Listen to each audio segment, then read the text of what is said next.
Yeah, Julie, you can start. Hello, everybody, and huge welcome to the Walking and Cycling APPG. Selene Saxby is your usual chair, and she will be with us in the next half hour. But in her absence, I was delighted to step in. I am vice chair, previous Minister for Walking and Cycling, and a passionate supporter of both, indeed anything that gets people out and about in the great British countryside. Or indeed, let me take the opportunity to boast that I'm doing the Eurovel 1 from Porto to Lisbon during Win Week. So we'll be on a bike. Really interesting discussion today. We're going to be talking about e-bikes, and I will declare that I am the proud owner of a Ribble ALE. I also have an AL for the days when I'm not going to tackle the highest fells in the Lake District, but I would say that from my perspective, hills are no problem with an e-bike, and I really appreciate the benefit that potential 250 watts in my case could give if I wanted to hit level 3, but I pride myself in only using level 1. So we have some great speakers, 4 speaking slots from Julian, Brompton Bikes, and Ben from Pedal Me, Kate from Wheels for Wellbeing, and Philip from Bicycle Association. Hopefully we can just crack on. The technology's working. I can't see you, but you can see and hear me, and more importantly, our speakers. So, Julian Scriven, first off. Thank you very much indeed. Thank you for the welcome. Not sure if the technology is working or not, but I'm going to go on as if it is and just try and cover it. I'm Julian from Brompton. For those that don't know, we're the UK's largest manufacturer of bikes. And we've been going for 49 years, so next year will be our 50-year anniversary. It's really exciting. The slide which you may or may not be seeing on the next slide, Andrew, gives you an idea of where we are. We're over 1 million bikes now. We're actually now at 80% export sales, so very much flying the flag for British exports as well. Moving on to the next slide.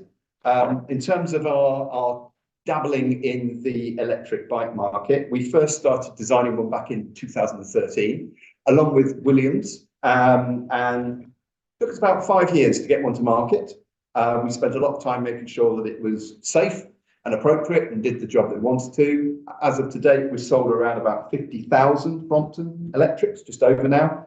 And we started our next model, which we expect to be ready in another 5 years' time. So the one thing you can see there is this is not something that you think of today and deliver tomorrow. There's a really long research and development, a very costly research and development. If you imagine 20 specialist engineers, that's a heck of an investment.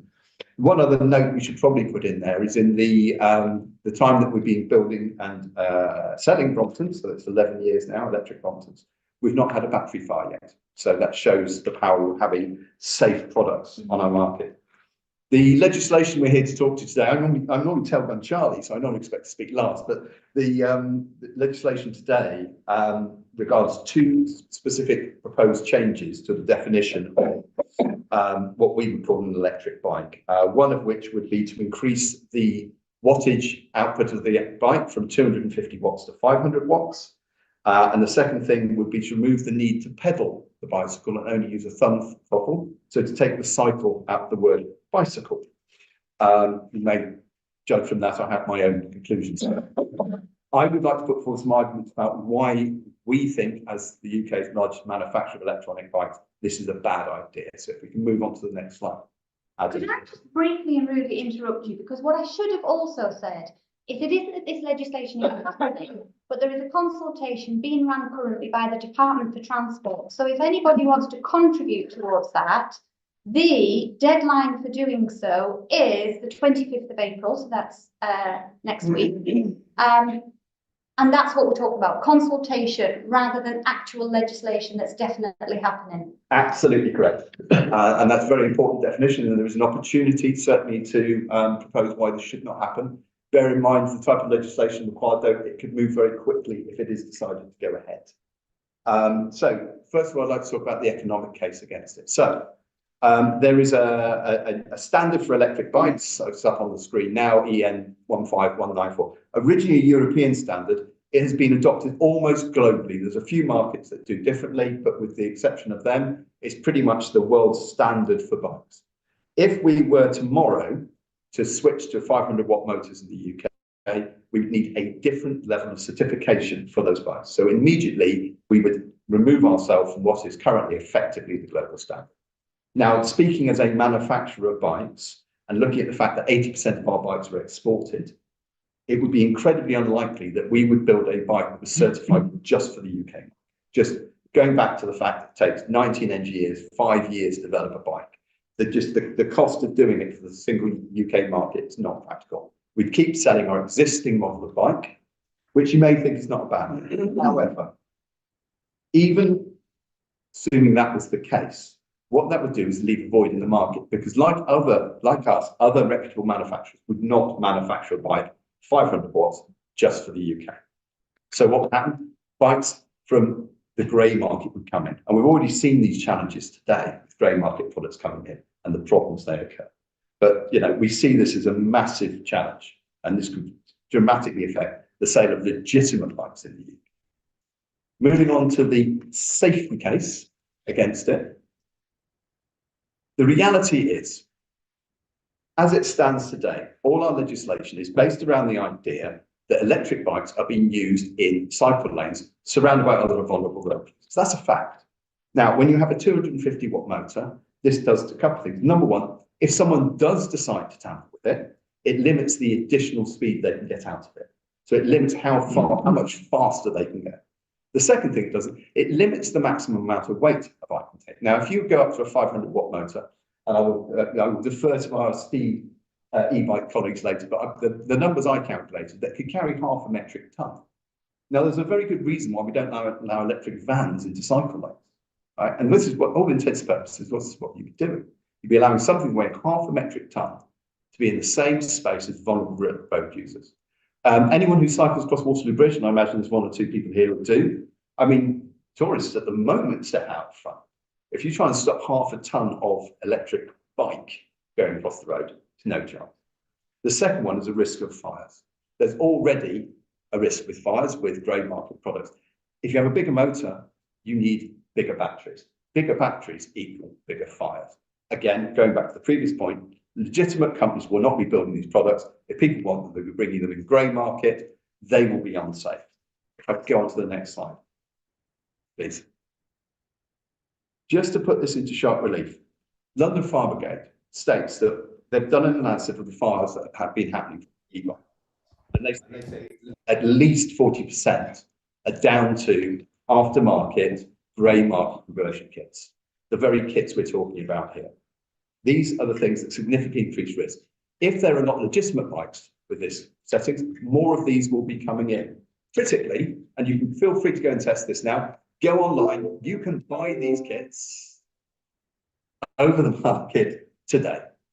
You can upgrade a bike in about 30 seconds. You can make it unsafe in 30 seconds. Why is this a problem? Leaving aside the public risk, the issue with this is it's causing a small minority of illegal bikes to have all electric bikes banned. I deal with many institutions, and whether it's universities and colleges are banning electric bikes being stored or charged. Major institutions, there's actually a bank that we deal with who've asked me not to mention their name specifically, but they have cancelled an order for 200 electric bikes because their insurer will not permit them to be charged and stored on the premises. Okay? That's at the moment. If we have bigger batteries, this is going to get more and more prevalent, so it won't grow sales, it will shrink sales. If you can't ride your bike to the office, then you're not going to use it for commuting. If you're not using it for commuting, you're not going to buy the thing in the first place. This will decrease sales. Good intentions, more people cycling. Reality, less people cycling. Go ahead and move on to the next slide. Health.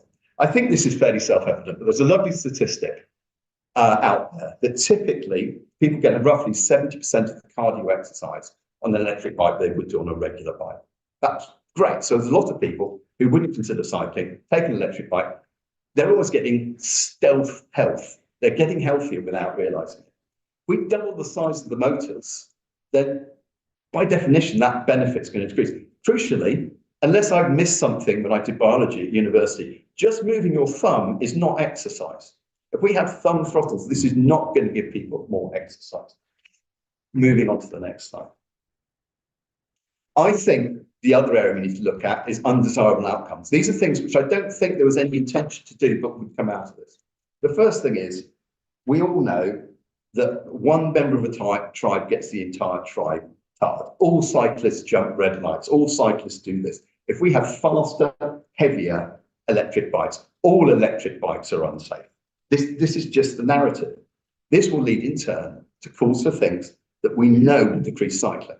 It will be like, well, if they're unsafe, they need to wear helmets. If they're causing accidents, they're going to need number plates. If they're causing accidents, they need to have a license. It's going to be the thin end of the wedge. The last one, which I've alluded to before, it will increase the number of unsafe products in the market. That is beyond dispute. That unsafe product will then have a blanket ban in businesses who are only trying to protect their insurance interests from buying bikes. Final slide, or penultimate slide, please.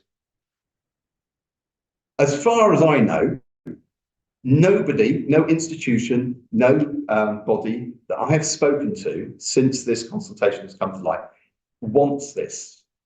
The big question is why? I mean, we're going to hear from Wheels for Wellbeing later. I was at the Bicycle Association earlier today. There isn't a single bicycle body that I'm aware of that's for it. Cycling UK, spoken to, they're like, we don't know who wants this. If the intent is to get more people cycling, brilliant, fantastic. But there isn't a single proven case study out there that shows bigger motors or a thumb throttle to achieve that. However, there are hundreds, and I mean hundreds of examples around the world of how we can get more people cycling.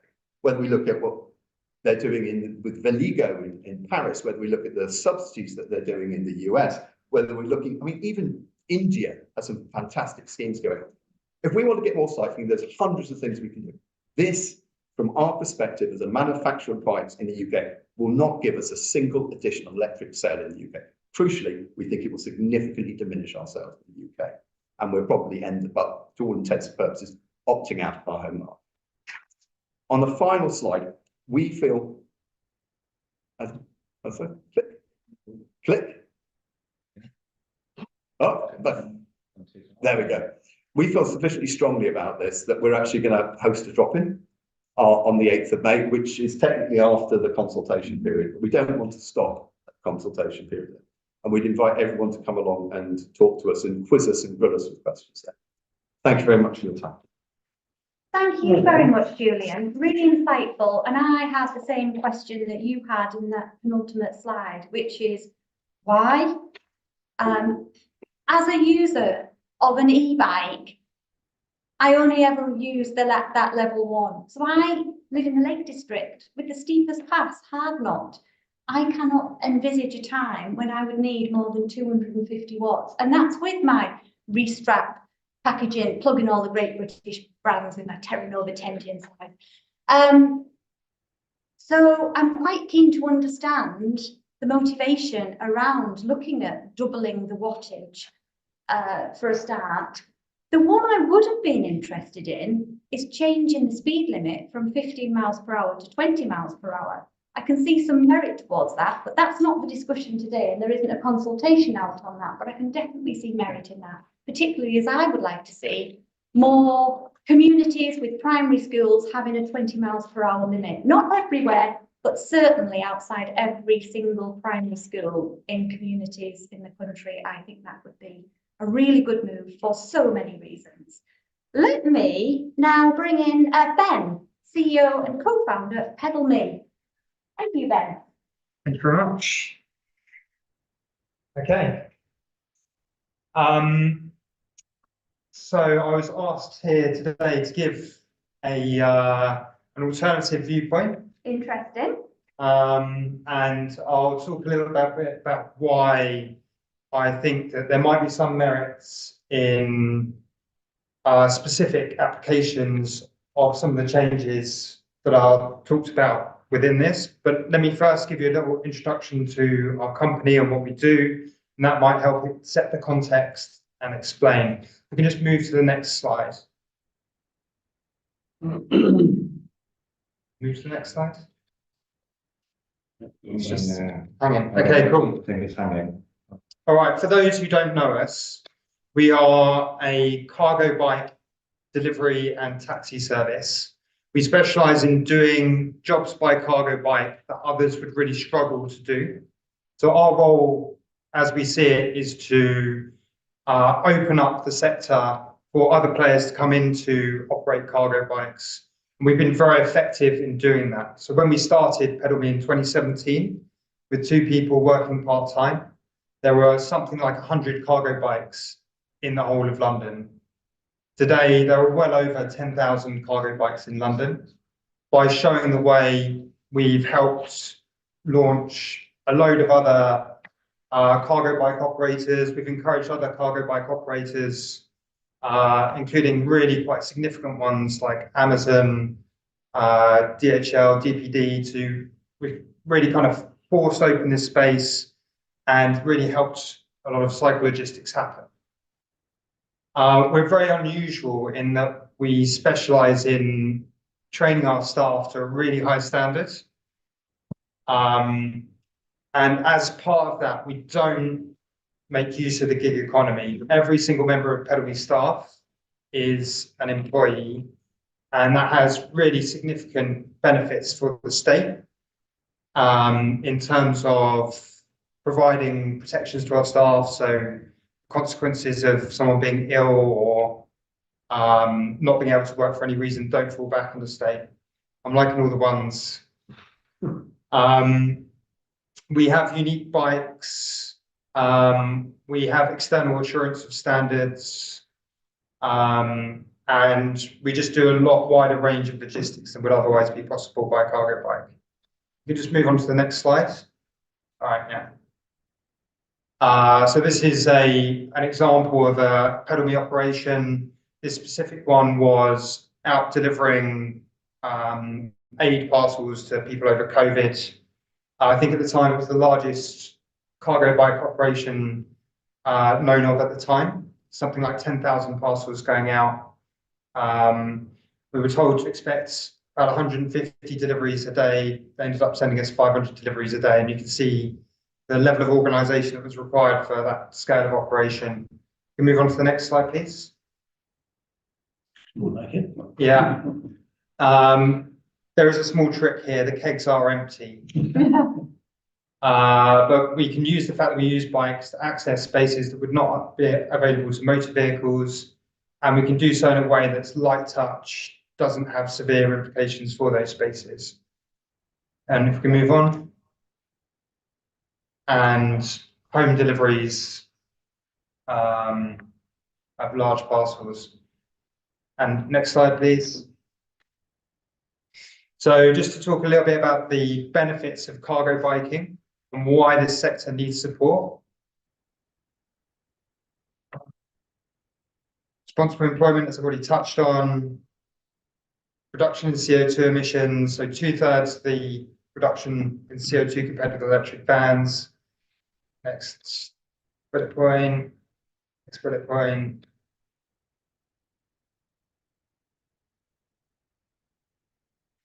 And I think this is really the key point, it's the last one.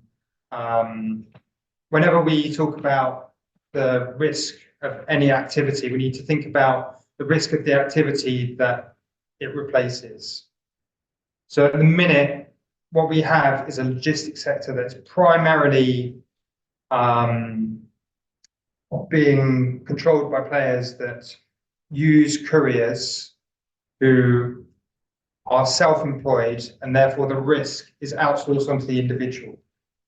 And you can see this is directly relevant to e-bikes, because if you look at the vehicles that are the e-bikes that are causing the fires, where this risk is coming from, it's overwhelmingly homebrew kits being used by self-employed couriers. And the problem is not the strength of the e-assist. The problem is that these kits are being operated by people who are operating outside of the law, and there's a complete lack of enforcement. And the contractors are almost forced to use these more powerful motors because otherwise they can't compete with the others who will. And because there's no centralized control and because there's no enforcement, that has created this e-brake fire situation that we have today. It's nowhere near as bad as it's made out to be. You know, it's not like bikes going up in flames. We have never had a single incident related to our Bosch systems. And again, we have to think about the alternative risks. So couriers are using these homebrew kits, and they are replacing mopeds, which are significantly more dangerous, higher weight, higher speed, and they're replacing vans or cars, then that may still be a benefit. But I think that there is a risk here that in keeping the more powerful e-assist only in the control of the people that are not regulated, then we might create problems. So moving on to the next slide. So yeah, we're a bit unusual. All of our bikes are traceable, and we are a FORS accredited organisation, the Fleet Operators Recognition Scheme. We're the only cargo bike operator to have this standard. Moving on. And if you can just click through. Actually, this is very relevant to what Julian was saying earlier as regards stopping distances. Can they play this video? Don't think so. Okay, don't worry. Moving on. So looking at the two proposed changes, first is to allow up to 500 watts instead of 250 watts. And the second proposal is to allow twist and go EAPCs. Next slide, please. And next slide. If you can just tap through the points. So I think the really important thing here is that we need better enforcement within the sector, and that's probably the greatest benefit. Twist and go to 15 miles an hour. I'm really interested to see what Wheels for Wellbeing say about this and the potential benefits to those with disability who want to use bikes. I can't really see the benefit to most users. I wonder who it benefits, as Julian was saying. The 500 watt e-assist, I do think that there is a case for that to be considered for cargo bike deliveries. We employ staff of a wide range of fitnesses when they come and start working for us. And you know, our smallest employee is about 45 kilos, and they can move loads up to 300 kilos. But the greater the amount of e-assist that we would have available to us, the wider pool of people would be able to work for us. It would make employment in the sector more inclusive, I think. And there's also the consideration of where you can operate cargo bike logistics currently.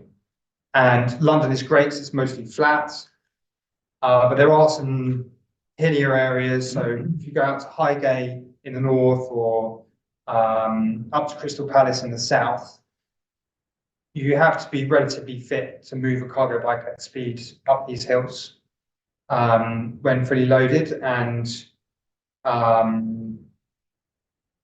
there are much more hilly areas of the UK. Key part of the cargo bike's advantage is that it can cover ground quicker than a motor vehicle can. If you do not let it do that, because we're artificially restricting the amount of electric assist, such that you can't move at any reasonable pace uphill, or maybe you can't even get up some of the steeper hills, then you're preventing cargo bike usage.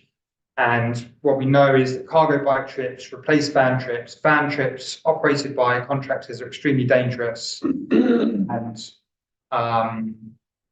the risk is poorly controlled. This safe alternative, I think more e-assist would allow that to be operating areas. So yeah, those are my contact details. I'm really interested to hear what other panelists have to say on the issues here. Well done. Thank you very much, Ben. We are going to have questions later, but I'll just abuse my position as chair then.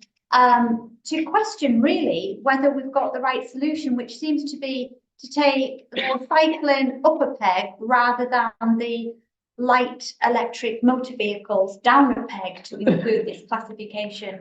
I think we can all agree that cargo bikes are a great innovation, and as ever, innovation is ahead of legislation. That is a constant challenge that we have in government, to try and keep up with the smart, risk-taking, machine creators of this great country. It is a constant challenge.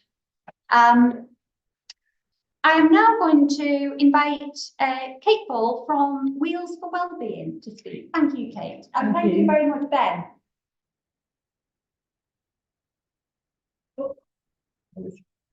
So thanks very much for inviting me. So I'll just describe myself briefly. I'm a white middle-aged woman with brown hair, and I'm using a wheelchair.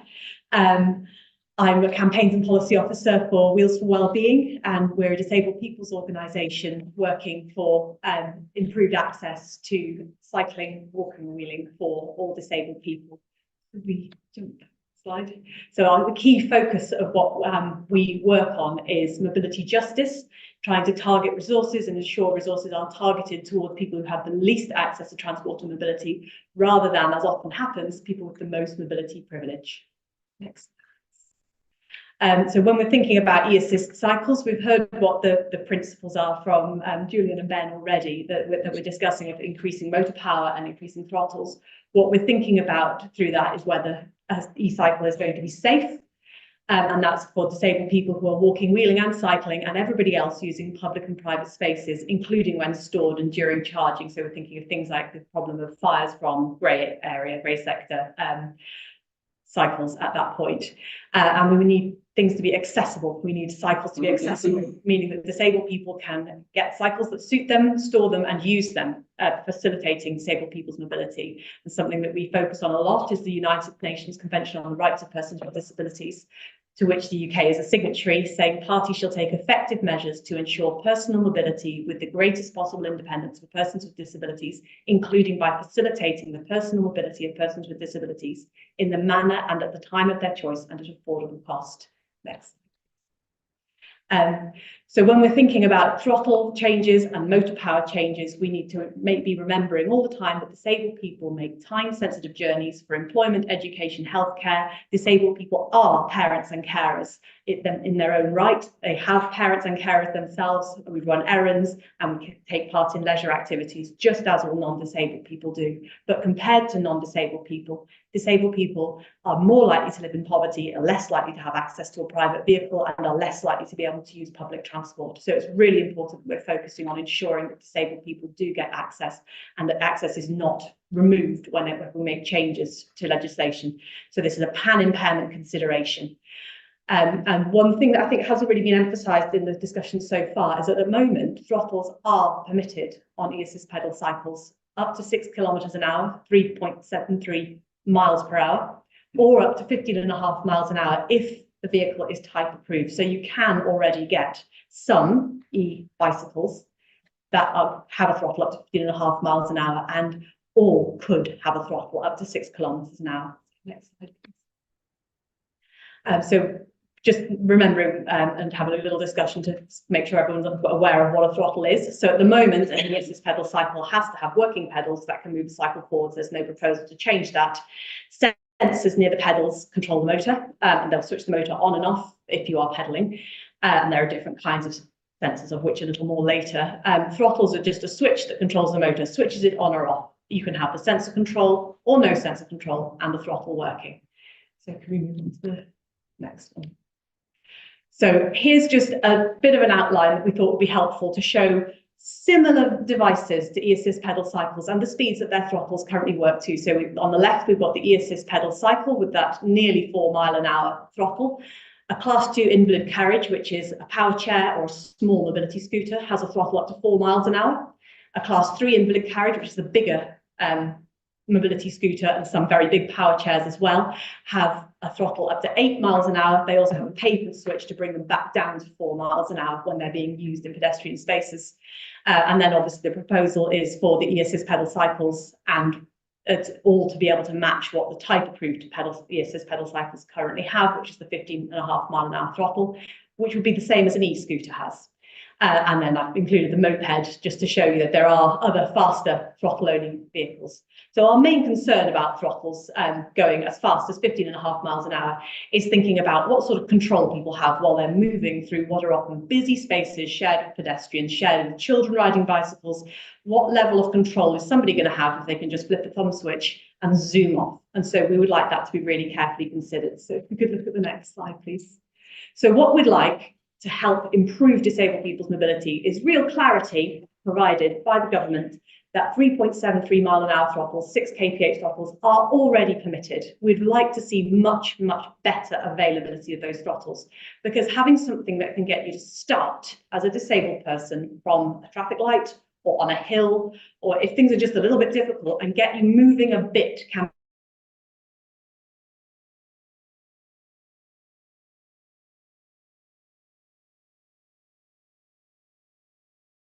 be really valuable. Who are involved with our organisation is a really important thing for quite a lot of people. So we would really like the ones that are already legal to be much, much more widely available. They are not available. We have wondered if there would be a case for investigating the potential for higher speed throttles up above the LTN 120 guidance minimum balance speed of 7 miles an hour. And we'd note that the current maximum throttle speed for the class 3 invalid carriage is 8 miles an hour. And at the moment, there are top e-scooter speeds of 20 kph, about 12 miles an hour in various different European countries. So we're thinking that there might be a potential to align the EAPC, the invalid carriage and micromobility speed limits for throttle use. Next slide, please. The next bit that's a bit more complex is motors. So motors providing power to help propel the cycle at the moment, generally only when the rider is pedaling, but obviously with the throttle as well. And that it will cut out at the speed of 15.5 miles an hour maximum with a continuous rated power of 250 watts. Next slide, please. So actually, when we look at what motor powers are, it's all a bit vague. Class 2 and 3 invalid carriages generally, well, they don't have any maximum permitted motor power. They can have very, very high power motors up to the highest ones we found are about 1.3 kilowatts. They work on a very different system from an e-cycle, so they don't have a freewheel. The motor will cause braking at the top speed. They will not go above their top speeds. E-scooters have a maximum 500 watts. That's actually about the same as a really strong cyclist can keep going at continuously. If you have a strong cyclist and they're putting in power just coming off the junction, just making a start, they can get up to 1 kilowatt or a bit more. You're then adding the power for a e-cycle onto that cyclist. And for these graphs, we've just considered what is the strongest cyclist that you're likely to get riding a cycle all day, every day, somebody who's really, really good at what they're doing. And they might be getting up to about 1.5 kilowatts. It doesn't look that huge. The next one. So what's really important when we're thinking about safety isn't so much the power of a cycle as what kind of kinetic energy it's going to have that directly relates to how much injury you're going to get in the case of a collision, and what braking you're going to need to be able to stop. So you have to get rid of all this kinetic energy before a cycle will stop. So stopping distances are going to get bigger the more kinetic energy you've got, assuming you've got the same braking systems. So you can see that the class 2 and 3 invalid carriages and even the standard cycles at the moment, assuming a top speed of about 20 miles an hour for all of the cycles, is really not very high. You're looking at under 5 kilojoules of energy each one. The proposals have noted that you could have cargo cycles up to 600 kilos, carrying 600 kilos of cargo. Now, we think that's a really bad idea, because if you have somebody freewheeling down a hill at 20 miles an hour, which is a completely feasible thing to do using a cycle, you are going to have an awful lot of energy. You're going to have something like 5 times the amount of energy that a current cycle would have. That could cause a really serious injury in the case of a collision.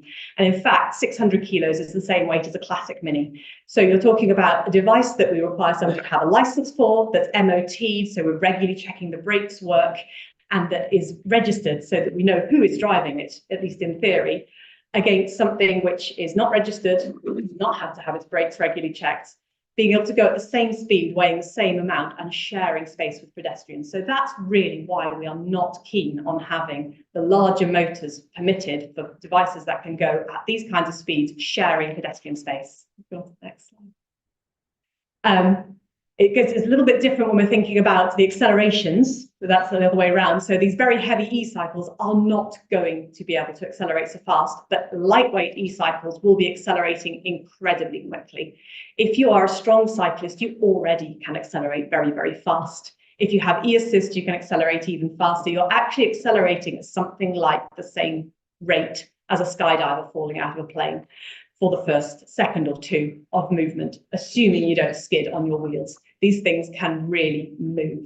And we're not keen on having that potential acceleration combined with a throttle and having even higher power on very lightweight cycles, thinking about how much animosity there is towards delivery riders at the moment. We're seeing the same issues as Julian in terms of cycles being banned from large areas of city centres with public space protection orders, and this having a huge impact on disabled people's ability to get around, as well as the increased risk of collisions. Next, please. So we think there are other factors that we need to be looking at and that we need to have better education around about how e-cycles actually work. So motor effectiveness is really, really affected by where the motor is positioned. If you have a front hub motor or a rear hub motor, it doesn't get the same benefit from the gears and the person pedaling as a mid motor does. So you get less effective power and your motor is more likely to cut out. People aren't aware of where their motor is and how it functions very much. Next, please. We've then got the sensor types. So a hub motor is often combined with a cadence sensor because these are the two cheaper ways of making an e-bike. That's great, but a cadence sensor means you have to get your pedals moving before the motor will give you any power. So again, as you start going up a hill, your motor is much more likely to cut out than if you have a torque sensor, which gives you power as you start pushing. So if people have more awareness of factors like the gears, type of cycle, the mass that you're trying to carry, strength of riders, and that is a really important consideration, gradients that you're using and surface types. We think that that might alter people's perceptions of what is worth doing or not worth doing regarding motor powers. Next, please. So our safety considerations are we shouldn't really have these heavier, very high acceleration vehicles mixing with pedestrians and cyclists. And they do need to have regular safety checks, different specifications from lightweight cycles, especially of the brakes. Very heavy vehicles are going to get through brake pads and discs very, very, very fast.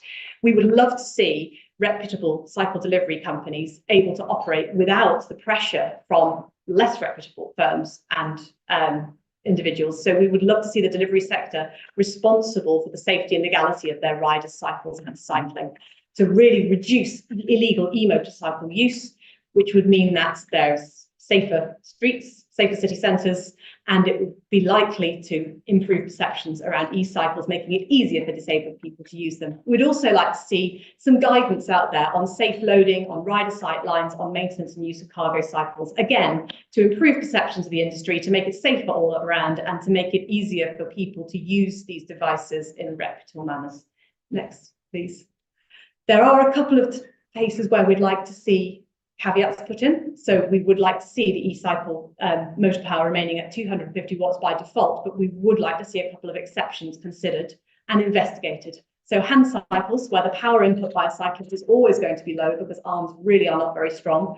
Often we are hearing that they would very much benefit from higher motor powers, particularly in hillier areas and for people with much lower strength, more comparable to a mobility scooter power. And very heavy cycles used by disabled people, for example, wheelchair transporter cycles. But we would like to see consideration as well with that, keeping the safety, maybe reducing the maximum e-assist speed for these very much heavier cycle types. Next, please. We'd just like to very briefly have a quick think about the actual barriers that we hear from disabled people are the barriers to cycling. So you'll notice that there is nothing to do with motor power or throttles on any of this. The barriers that we hear from people are mainly that they don't have any safe routes they can use to cycle from A to B. They don't have anywhere they can park or store their cycle even when they get there or at their own home, and they can't afford to buy a cycle, and that particularly applies to e-cycles, which are generally pretty expensive. People are also unable to choose a cycle that will suit them or learn because there aren't enough hire and inclusive opportunities, and disabled people frequently report abuse from cycling around, especially if they have to remain mounted in pedestrian areas or if they are visibly disabled, and there's often a perception that disabled people shouldn't be able to cycle. The next one, please. So we've just talked through these, but the key first point on here is that we would really like to see recognition of cycles as mobility aids. So including the right for disabled people who are using cycles to replace or assist with walking or wheeling to be using their cycles as a mobility aid at walking speed only in pedestrian spaces. Next, please. So the conclusion here we have is that the key barriers to disabled people cycling are not going to be addressed by increasing maximum motor speed size or throttle speeds. And we are really concerned that there is a very high risk of causing overall harm to disabled people's mobility by bringing in these changes. So we would welcome research into measures to improve disabled people's access to cycling without increasing risk to others, to development potentially of a new motorcycle category that could facilitate use of higher power, heavier e-cycleways on carriageways, making sure that they are safe and licensed for use. So very much along the lines of what PedalMe have been saying they want, and that there are similar motorcycle categories already. So we think that should be something that could be done. Getting national guidance out on safe use and loading of cargo cycles, again, promoting responsible and sensible use of these to make it work better for everybody, and making sure that delivery companies are operating safely and legally. Thank you. Well, thank you, Kate. That was absolutely brilliant, very fascinating. I now wonder whether I have a torque sensor or a cadence sensor, but as I have to do one revolution, that probably means I've got a cadence sensor. Right, well, Apparently, I can change this, which I may well do. So I can get the power straight away, which would be advantageous when you're halfway up a really steep hill. Selfish of me to say so. That was so helpful, and I think you set out the challenge brilliantly. We have just one more speaker before we move to questions. Lovely, Philip. Thank you very much. Philip Darnton from the Bicycle Association. Thank you very much indeed. Just to remind people, the Bicycle Association is an independent trade body. It does represent the whole UK cycle industry. It has about 140 companies as members, about 1,000 retailers. It's absolutely not a campaign group. It tries to provide technical and regulatory advice. And I think that's really important to say that what I want to say is not about campaigning. It's about looking at this issue in as far as possible from a technical and regulatory point of view. Next slide says something which I think I can't stress too much. The industry is not opposed to innovation and to change. There's quite a lot of gossip around that somehow or other this is a protectionist group trying to preserve bicycles as bicycles forever. And that's not the case at all. We see an enormous opportunity for micro-mobility or light zero emission vehicles in the future. The benefits are very obvious. They're very obvious for non-users of cycles, people who would not dream necessarily of being on a bike at the moment. There are clearly benefits for congestion reduction, for people deciding that they would use an LZEV instead of their car, and for decarbonisation and pollution. However, there are well-established procedures for testing, approving, certifying and regulating vehicles. And the Department for Transport has been the responsible holder of those standards throughout the time. They have standards for construction and use. We heard about EN 15194. And we have international standards. And these are standards which we would expect would be applied to any novelty or any change that took place. And you can't imagine why the government would not want to have tests approve, regulate, certify. And indeed, I thought it was very interesting that both Ben and Kate stressed several times words like carefully considered, to be considered and investigated. And that's exactly the point that I think is raised by this particular proposal. If we go on to the next slide, which the slide man has disappeared from. Here he is. Thank you very much. Adam, fantastic backstop. In 2022, exactly actually to Judy Harrison's point, there was a framework established by the Department for Transport that meant that instead of having to chase all the time, as you put it, to innovation always ahead of legislation, Department of Transport were hugely conscious of it and developed a complete framework, starting from pedal cycles all the way through to road rollers, in which there were categories, and in each category, the type of vehicle would be slotted. And that was called the low zero emission vehicle framework. And that framework was embodied in the draft Transport Bill of 2022. And it set out categories so that you could see where an e-scooter would fit, or something we haven't thought of would fit. And it would avoid future confusion about vehicle legality. And so when we come to think about this change that suddenly popped up, and I say that using the words very carefully, who indeed are the proponents? We can't find any proponents. We have actually done quite a lot of skulking around corridors to find out who the proponents might be. And we can't get much further with this at all. We cannot find anybody who is proposing this. And I'll go through the list of people who are not in a moment. Point one, so who wants it? You've heard very compelling arguments. Why not? Second point is, what's the urgency? And when I ask DfT officials, is after the consultation, will there be a proper period of consideration? The response is, well, the minister will make up his mind.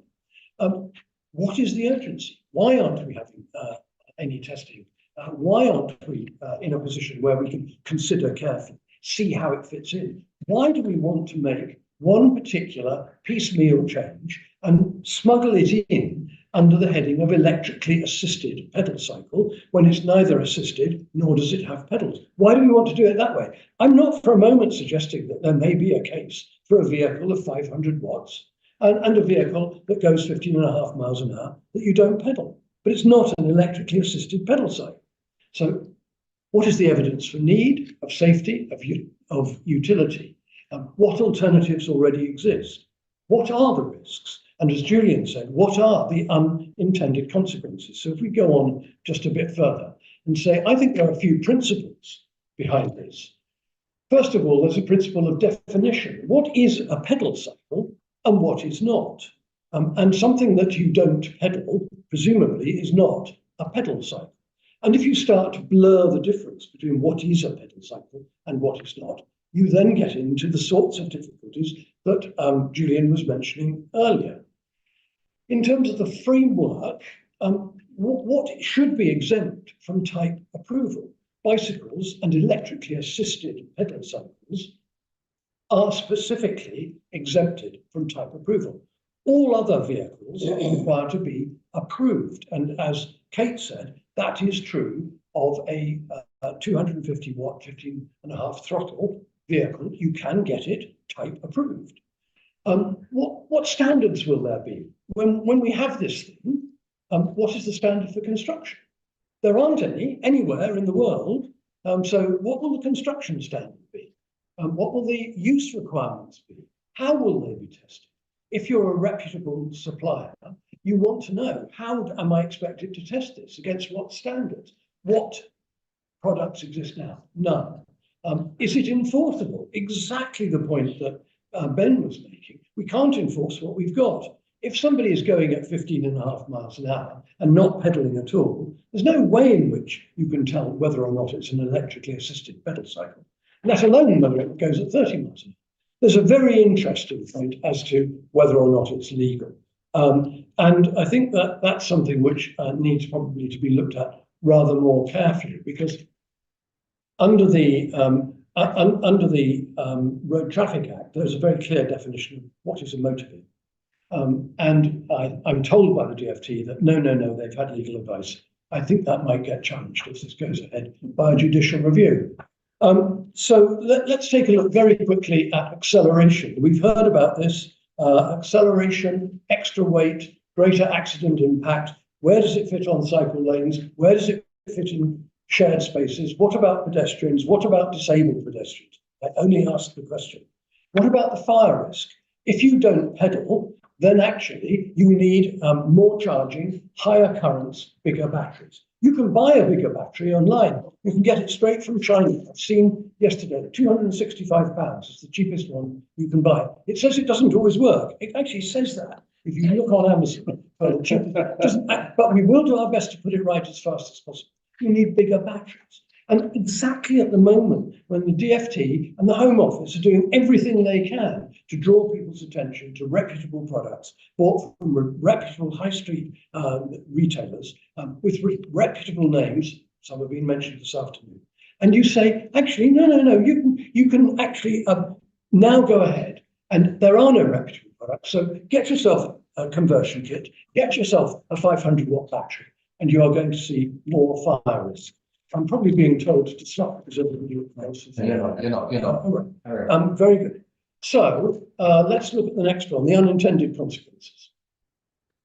The unintended consequences, I think there is a risk of backlash. We've had this, I know this, I hesitate to say this, since 2003, when there was a private member's bill that cyclists should wear helmets. And we put a lot of work into why that would be a very bad move for the future of cycling. But it's always there, the backlash that says, just a minute, this goes at 15.5 miles an hour, you don't pedal.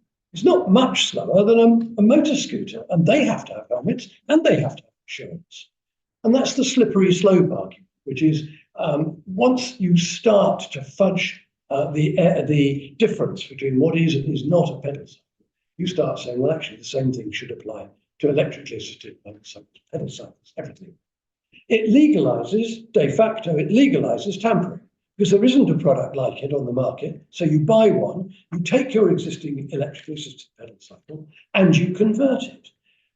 And then, of course, actually, you find that really it's not very difficult just to flick the switch. And there's the first one that comes up on Amazon for a conversion kit says it will give you power between 500 and 1500 watts.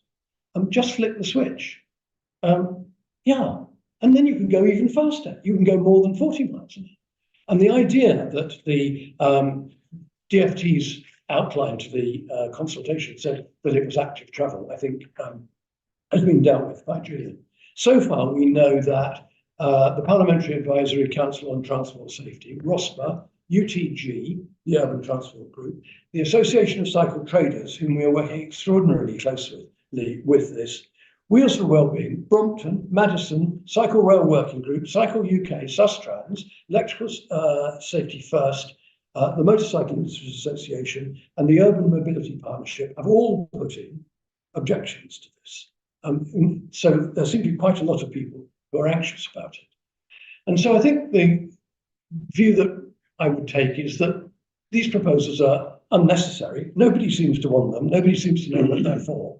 There are special and very important issues that have been raised by Ben, that have been very well exemplified by Kate, which need to be looked at, investigated, and done properly, as we always have done with every vehicle we've ever had. So it is risky, and it's the wrong approach to the future regulation of micromobility. We've got a framework. The DfT developed it in 2022, and we would welcome a framework, and we'd welcome evidence-based regulations for every new vehicle type. When e-scooters first appeared, the DfT set about off-road trials, on-road trials, TRL research, in order to satisfy themselves about everything from wheel size, braking speed, distance, height of front bar, height of running board, and all of that is what they do. And that's how they sort out new vehicles. And we should retain a well-proven EAPC regulation and not try and smuggle something in as if it were an electrically assisted pedal cycle. I couldn't resist this. We asked a product safety expert about this, and this is absolutely verbatim. I couldn't have made it up. Although this proposal has demonstrably been under consideration for several months, it smacks of a fantastical solution to an imaginary problem that has not been logically thought through. How are responsible businesses supposed to demonstrate product safety compliance when there is neither a safety standard nor type approval process that can be applied to these products? And do we really believe that allowing 500 watts twist and go on multi-track cycles to use cycle lanes will actually be conducive to increasing cycling and active travel. Can't see it myself. The department in their consultation have asked for lots of evidence, but they've offered none. All right, thank you, Philip. I'm Tony Barton. I've been asked to take over because Julie's had to disappear somewhere. How long have we got, Adam? Well, we can stay, if everyone else can stay, we can stay another 10 minutes or so. Stay for 10 minutes or so, Yeah. right. Is everybody happy with that? Parliamentarians, quick questions? You turn up halfway through. Comments and questions. I mean, there's so much illegal stuff available now. You know, you could go onto Amazon and buy these batteries that they're doing. I mean, there are fire risks. There seems to be no attempt at controlling that, and acknowledging that it's quite difficult to control it. I mean, I've got some sympathy with the points that you were making. Where I perhaps part company is when my view is a minority view is I must admit is that I believe that cyclists should be wearing helmets. All cyclists should be wearing helmets. That's the minority view on this committee. I think my committee is totally wrong, but then that's democracy for you.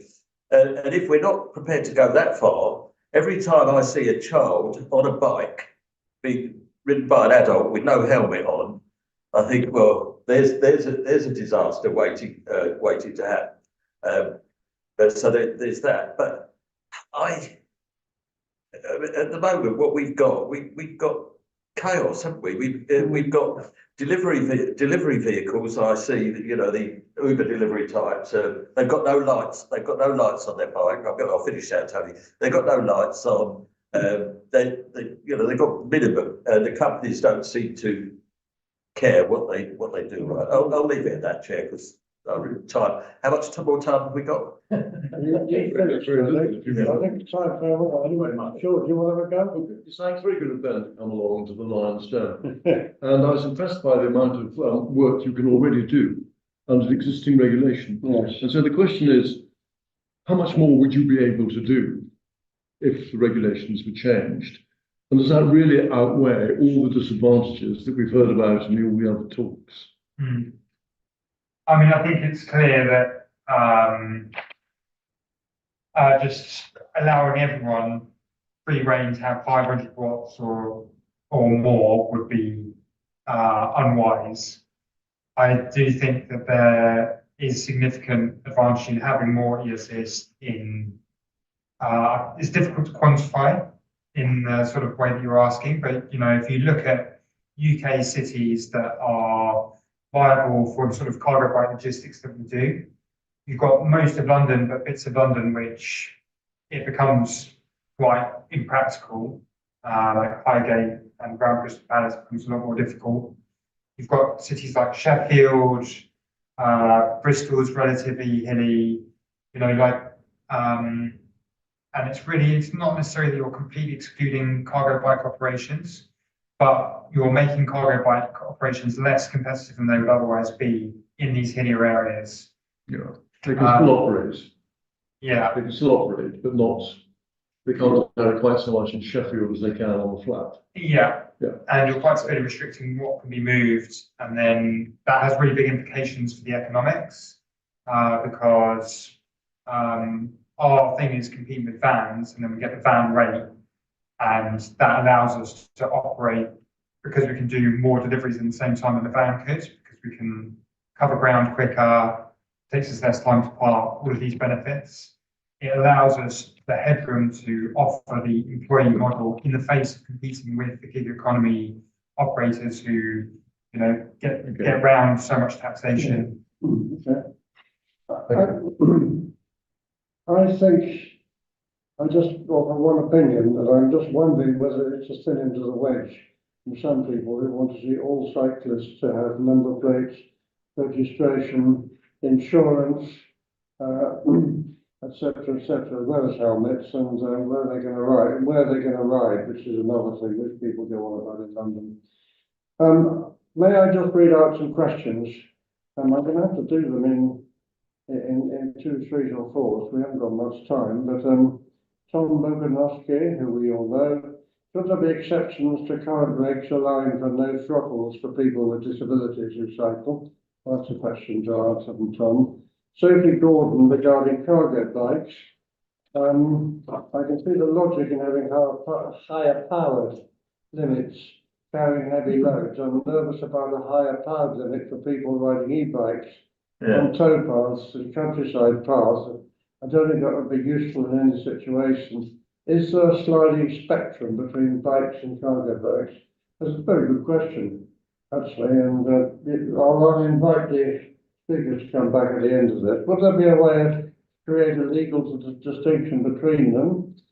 Were the standard approved of what would be a cyclist have to do with what we do when we travel to Europe with a bike?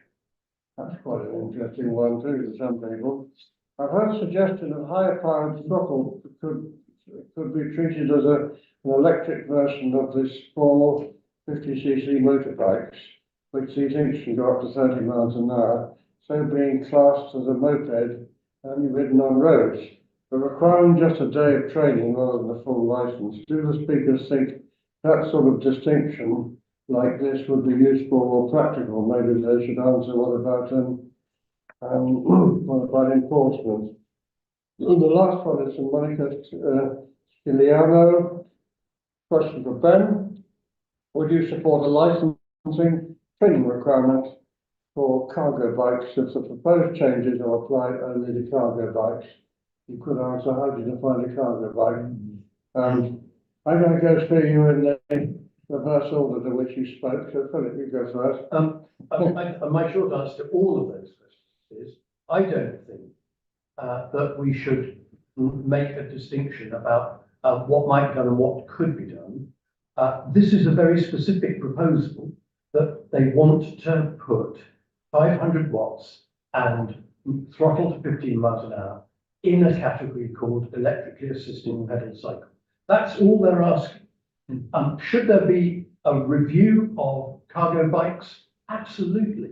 Should there be a review of exactly what is appropriate for different categories of disabled vehicle? Absolutely. Through a proper process, in a proper framework.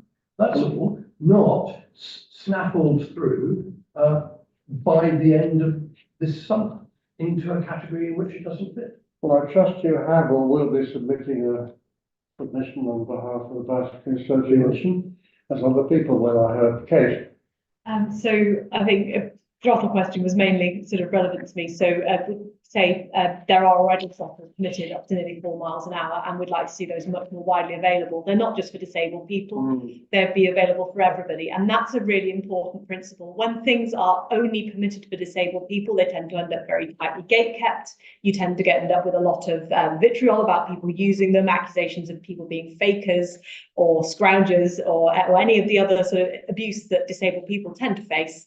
And you also end up with far fewer products available, and they are very low quality and very high price. So if things are going to be brought in, we'd like them as a rule to be universal, and looking at categories. So we mentioned hand cycles having perhaps higher power rather than disabled people being permitted higher power. With type approval and things like that. Yeah. However it worked out, as Philip said. About. Yeah, sure. So I guess the two questions that were most relevant to me were sort of like the heavyweight cargo bikes, whether they should be kind of considered almost in a separate category to electric vehicles. And it seems clear to me that if we were to allow higher levels of electric assist, it would make sense for that to be allowed primarily for the heavyweight cargo bikes. It seems to me that the levels of e-assist which are designed for one person on a bike, total system weight of 120 kilos, very different from the requirements of commercial operations, which require the movement of 100 and 150 kilos of cargo in addition to a rider and the bike. As regards licensing, I think it makes sense for there to be some kind of regulatory framework. I just sound a note of caution. This is a relatively new sector. and we don't know what the future is going to look like. We don't know, it's all evolving very quickly. There's the development of these four-wheeled vehicles, and it's not clear where the greatest benefits might lie. So I think there needs to be a little bit of caution and regulating too firmly too early. But certainly it would seem to make sense to have some kind of light touch regulatory framework, with commitment to training appropriate for the vehicle type, as we carry out. I mean, we signed up to the Fords framework, which provides a framework for us. There might be an opportunity there. Right, thank you. And Brompton's finally. Finally from Brompton. So the two things I would probably say in kind of reaction to those questions is, one, to amplify what Philip said. There are already categories that will encapsulate these vehicles and define where they can and cannot be used and how they can and cannot be used. Stapling the word bicycle to it and changing the criteria is not the solution to a problem. Secondly, the whole principle that has been floated behind these proposed changes is to grow the number of bicycle sales in the UK and the people using bicycles. Nobody today or anywhere else so far has demonstrated an economic or a social case how this will make that change. The only case that I've seen is how it decreased the number of people with disabilities feeling less safe, British manufacturers not feeling that they will be able to produce a bike that complies in a cost-effective way, businesses cancelling orders for bikes because they're already facing challenges from insurance about bike bicycle to grip. So in closing, I just do not see this achieving what it sets out to do. Thank you very much. Well, anyone else want to contribute? Is the APPG, are we going to submit? Well, that's a question I was going to ask. I think it might be a good idea. It would be, Cross party. I think it's a good idea. But do you think it's a good idea? Yeah. George? Yeah, well, could we see somebody else's representations and see if we can endorse them rather than draft our own? Yeah. Who's going to draft ours? Adam. I think the idea of the endorsement is ready. Well, I mean, we'll have to approve it, but Yeah. Adam can draft it, but endorsing it will be much easier. Yeah. If we could see it, obviously, see it first. You said yours been ready, have you, Philip? Yeah. Yeah. I would advocate for bicycle associations because it's most holistic. Right. I mean, do we have, has anybody, members of the all-party group got any serious problems about what we've heard this afternoon from people? And I don't, but, No, it's a good example of joined up government. yeah, exactly.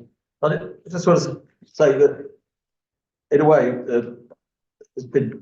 I wanted to make the positive case for electric bike because, for me, I'm speaking about someone as an octogenarian. It's enabled me.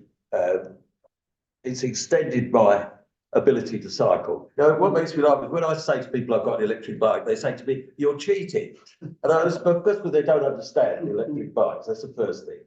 I said, well, no, actually, I still pedal and you've got different power settings. But that ability for people to carry on riding, you know, quite into... It is really important. And we've seen a huge increase in electric bike, which is a good thing. You know, it's a good thing. I mean, a lot of people... My worry is about the next generation. You know, it's encouraging young children and to cycle responsibly. And the only way we're going to do that is, I think, is because we need parent support, is more dedicated cycle lanes, safer cycle lanes. But that's part of the solution. If we're going to respond, Tanya, we have to try and respond to the consultation, rather than what we want from a greater Navarro of houses, cycling lanes, which I entirely agree with. But you know, so is it, well, if you've got responses, could you send them to Adam, and if you allow us to, you know, to support them as a group, and we'll try and add a few comments to our own, but it's a pretty tight deadline. Yeah. You agree? Yeah. Right. Thank you, George. Thanks everybody for coming. Thank you. And we'll be in touch. Thank you. Extended. Yeah,